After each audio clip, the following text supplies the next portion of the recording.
നിങ്ങളുടെ വികാരങ്ങൾ നിയന്ത്രിക്കാൻ മറ്റൊരു വ്യക്തിയെയോ സംഭവത്തെയോ അനുവദിക്കാതിരിക്കാൻ നിങ്ങൾ തിരഞ്ഞെടുക്കുന്ന നിമിഷം ആന്തരിക സമാധാനം ആരംഭിക്കുന്നു.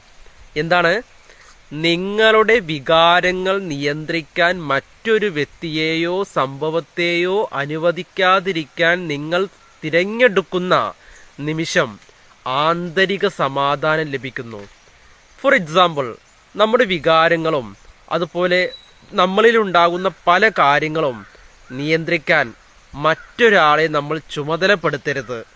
നമുക്കുണ്ടാകുന്ന ഓരോ കാര്യവും, നമുക്ക് പരിഹരിക്കാൻ പറ്റുന്ന ഓരോ കാര്യവും നമ്മൾ പരിഹരിക്കുവാൻ വേണ്ടി പരിശ്രമിക്കുക. മറ്റൊരാളെ അതിനു വേണ്ടി വിനിയോഗിക്കരുത്, അല്ലെങ്കിൽ മറ്റൊരാളെ ഏൽപ്പിക്കരുത്.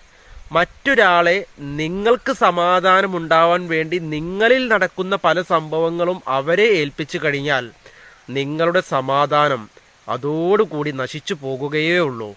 അതുകൊണ്ട് നിങ്ങളുടെ വികാരങ്ങൾ നിയന്ത്രിക്കാൻ മറ്റൊരു വ്യക്തിയെയോ സംഭവത്തെയോ അനുവദിക്കാതിരിക്കാൻ നിങ്ങൾ തിരഞ്ഞെടുക്കുന്ന നിമിഷം ആന്തരിക സമാധാനം ആരംഭിക്കുന്നു കേട്ടോ. എപ്പോഴാണ് ആരംഭിക്കുന്നത് എന്നുള്ളത് നിങ്ങൾ നന്നായി ശ്രദ്ധിക്കുക.